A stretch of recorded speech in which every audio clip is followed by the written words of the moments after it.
سلام، این یک ویدیو یوتیوب نیست، یه تجربه شخصیه. من مهرادم، خیلی خوش اومدید به کانال مهرادیار. Working on a weekend like usual. Way off in the deep end like usual. Niggas swear they passed us, they doing too much.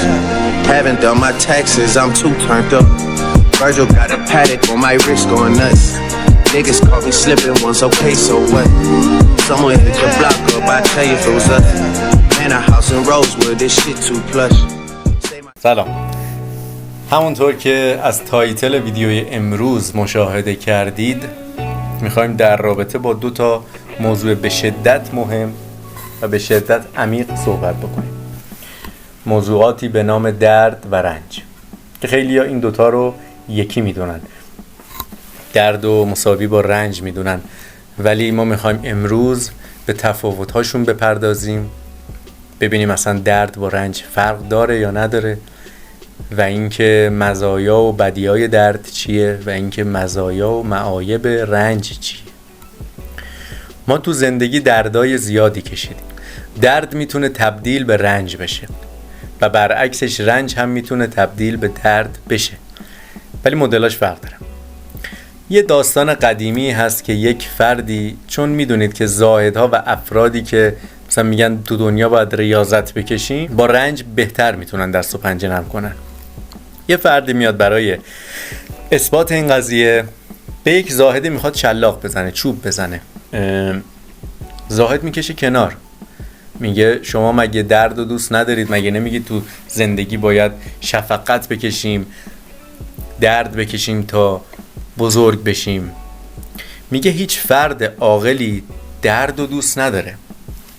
پس اینجا باید تو مغزمون یه تریکی بزنه که پس درد یه چیز دیگه است، رنج یه چیز دیگه است. درد خیلی جاها ما باید ازش بیزاری، یعنی ازش باید دوری کنیم. مثل این میمونه که دستمون رو میذاریم رو گاز، ما باید برداریم. کسی که میگه دنیا سختیه و سختی باید سختی بکشیم داره اشتباه میگه. ما وقتی که دستمون رو گازه رو باید برداریم. ولی اگر بتونیم دیتاهای قبلی ذهنمون رو یه جوری از نو بنویسیم که این معنی درد رو اولا بفهمه که اگر من دارم درد بدنسازی میکنم توی باشگاه چه نتایجی داره و چه فایده هایی برای من داره. هیچ کسی که ورزش میکنه لذت نمیبره، درد میکشن، ولی این درد رو توی دیتاهای مغزشون تعریف کردن که چه فایده‌ای در آینده برای من خواهد داشت. من یه کورسی رو ثبت نام کردم که بعد از هر جلسه میاد یه هیستوگرامی از پیشرفت من به من میده.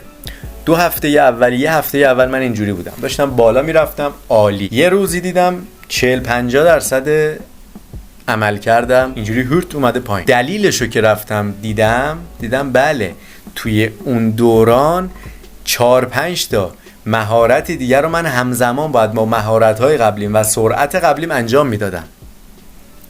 پس هر پایین اومدنی نشون برای نمیده که شما زندگیتون داره از بین میره، شما درست عمل نمی کنی. چیزی که دقیقاً اینستا داره به شما تلقین میکنه، اون نموداریه که بدون هیچ پیشرفتیه. برای اینه که همه میان میگن اینستا رو لیمیت کنید، محدود بکنید، چون شما رو داره میاره پایین، چیزی هم بهتون اضافه نمیکنه. درستش اینه که شما بیاید پایین و یه چیزی بهتون اضافه بشه. این میشه درد. مثل حالا این مثالش بود، مثال خودم بود. هر مثالی که برای خودم اتفاق افتاده باشه رو من میگم. یه مثال دیگهش تاکسیایی هستن که توی لندن نقشه راهو باید حفظ کنن. شنیدید؟ اینایی که نقشه راهو حفظ میکنن مغز بزرگتری دارن، ولی میگن خیلی سخته. ولی بهتر میتونن فکر کنن، بهتر میتونن تمرکز کنن، بهتر میتونن مدیریت بحران کنن، به خاطر همون فایده‌ای که از درد کشیدن به دست آوردن. این پس معنی درده. اما رنج چیه؟ رنج چیزیه که بستگی به ذهن ما داره. چه چیزی ما واسه مغزمون تعریف کردیم که این میتونه رنج باشه؟ من یه سفری با یکی از دوستام رفته بودم. تو این سفر ما مجبور شدیم به خاطر اینکه اونجا رو نمیشناختیم و زبونش رو بلد نبودیم، مسیری رو با 2 تا چمدون بکوبیم بریم. یعنی پدرمون در اومد. چیزی که اونجا دوستم داشت میکشید درد نبود، رنج بود. چون روی خودش کار نکرده بود که این رنجو مثل این وزنه ها به خودش حمل نکنه. یعنی من داشتم مغز خودمو از اون موضوع اصلی دور میکردم. یعنی میگفتم چقدر تو زور داری که داری 2 چمدون رو انقدر میبری. این میشه رنج. این میشه چیزی که ازش گذشتم. رنج یعنی این که من اگر با پارتنرم کات کردم 10 سال پیش و هنوز دارم درد میکشم، این رنج، درد نیست. درد واکنش به یک کنش سریع و فیزیکی در همون لحظه است. اما رنج کسایی هستن که میتونن به مدت 10 سال رنج بکشن، به مدت 20 سال رنج بکشن و این خطرناک و این زندگی رو سیاه. پس ما حالا که تفاوت این دوتا رو متوجه شدیم، فهمیدیم رنج چیه و اینکه ببینید رنج اختیاریه اما درد اختیاری نیست. من میتونم بپذیرم، یعنی انتخاب بکنم که چجوری میتونم با شرایط مقابله بکنم. من ماشینم خراب شد، یکی میتونه همونو 1000 برابر قوی ترش بکنه و پدر دور و بریاش هم در بیاره. یکی میتونه ماشینش که خراب میشه یه جور دیگه ای صحبت کنه، بتونه اینو از ذهنش دور کنه. ما باید خودمونو گول بزنیم. ما داریم تو یک مسیری میریم که زیبا نیست، یه جاده‌ای داریم میریم که زیبا نیست، ولی مقصد رو میدونیم، مقصد سر جاشه. یه کسی هست موقعی که داره میره، داره میبینه جاده زشتو، هیچی نمیگه، یکی از چشماشو میبنده، یکی از هر ثانیه میگه من چرا اینجوریم، من فلانم، اون چرا اونجوری کرد 5 سال پیش، این چرا اینجوری کرد 2 سال پیش، چرا اون همکارم.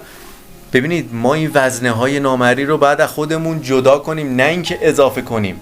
الان خیلی موقع هست یه کسی، همکاری، خانواده‌ای، دوستی، اگر یه کاری بکنه که تا جایی که حد و مرز من حفظ بشه، احترام من حفظ بشه، ولی خیلی از جاها اصلا این نیست. بس یه کاری کرده، مثلا سلام کرده، طرف سلامش رو جواب نداده به خاطر اینکه چک داره فردا، به خاطر اینکه زنش باهاش میخواد فردا طلاق بگیره، میگیره این وزنه رو میبره با خودش چند سال دیگه. این میشه درد و ما میتونیم اینو عوضش بکنیم. درد خیلی خوبیا داره، رنج خیلی خوبیا داره، دردم همینطور، ولی رنج یه ذره سخت‌تره، مربوط به مغزه. ما رنج رو میتونیم توی رابطه هامون هم استفاده کنیم. یعنی اگر پارتنر شما کسی باشه که معنی اینا رو متوجه بشه، میتونید از رنج هایی که کشیدید استفاده بکنید و این وزنه ها رو شما به اون فرد کمک کنید و اون فرد به شما کمک کنه که این وزنه ها رو از هم کم بکنید. من متخصص رابطه نیستم، چیزی که خودم توش درگیرم و مشکل دارم، ولی چیزی که میتونم بگم، چون چیزی که من تجربهش نکردم نمیگم، چون تخصصشو ندارم، ولی شنیدم که شما موقعی که این دیدگاه رو داشته باشید میتونید دفعه اول احساسی برخورد کنید باهاش، یعنی بزنید سر و کله هم دیگه، ولی دفعه بعد منطقی صحبت بکنید، چون نمیخواید این دردها رو، این رنجها رو بکشید با خودتون.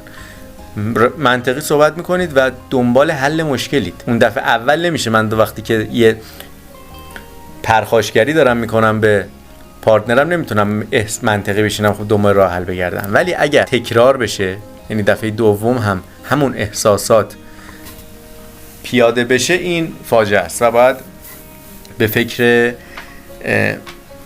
درست شدنش بیفتی. خب بذارینم من چقدر وقت دارم. خب موضوع آخر و مهمترین چیز که اصلا به خاطرش تا اینجا این همه مقدمه چینی کردیم، ما تا اینجا همه چی رو فهمیدیم و باید یه سری کارا بکنیم که بتونیم این رنج ها رو تعریفش رو عوض بکنیم. چی مثلا؟ من به مدت سنی که دارم هیچ موقع تو آب سرد نرفتم، تو استخر، چون یه دردیه که نمیتونستم بفهمم خب من برای چی باید درد بکشم، آب ولرم هست میرم سراغ اون. ولی موقعی که شما درد میکشید، کنترل به مغزتون به شدت افزایش پیدا میکنه، یعنی شما حاکم مغزتون میشید، چیزی که برعکس و توی کل مدت اون به شما حکم فرمایی میکنه. خیلی ها میان توی اینستا پستای میذارن، پستای زرد میذارن به عنوان عبارات تأکیدی. عزیز من اگر بیام عبارات تأکیدی رو هر روز نه 10 بار نه 100 بار 1000 بار بگم، خب این بخش سمت چپ من که تحلیلیه میاد میگه چه چیزای خوبی گفتی، ولی به درد خودت میخوره، چون میاد منطقی با اعداد و ارقام کار داره. میاد میگه تو الان 2000 پول نداری تو جیبت، آدم ثروتمندی هستی؟ و نمیذاره که شما اصلا جلوتر برید. برای همین 1 سال بعدم اگر شما همه اینا رو تکرار بکنید هیچ تأثیری تو زندگیتون به هیچ عنوان مشاهده نمی‌کنید.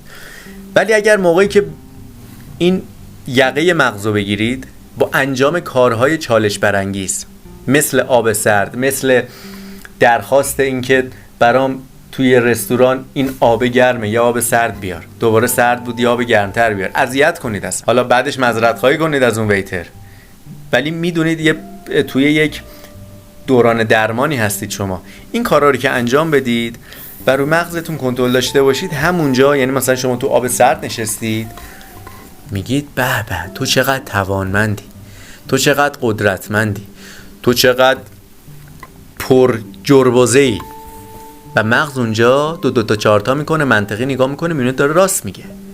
این 30 سال نمیومد تو آب سرد، الان چقدر قدرتمنده، چقدر با انگیزه است، چقدر پر اراده است. و اینجا یه هکی میکنید مغز خودتونو از طریق اینکه درد و رنج رو پذیرفتید.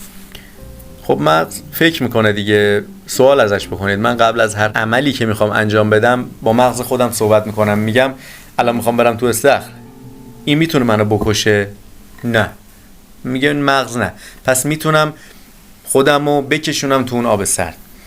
موقعی که من مثلا میخواستم اولین بارا مراقبه بکنم 5 دقیقه 7-8 ساعت دوستم طول میکشید که نمیتونستم، مثلا وسط 1 دقیقه بلند میشدم. این منو میکشه؟ نه. الان بدون اینکه سوال بکنم این کارو انجام میدم، چون من حکم فرمای مغزم هستم. اینه تفاوتش. خیلی از جاها ما باید از طبیعت الگو بگیریم دیگه. اگه ما درخت بودیم، اگر ما کرم شبتایی بودیم که پیله میشه، پروانه میشه، این همش درده.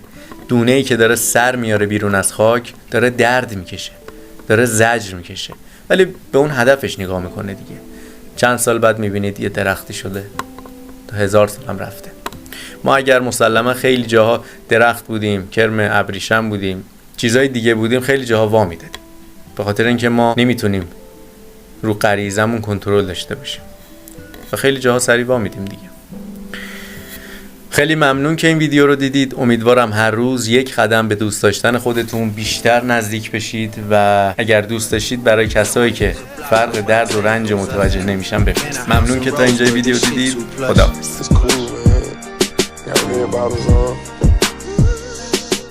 Life is good.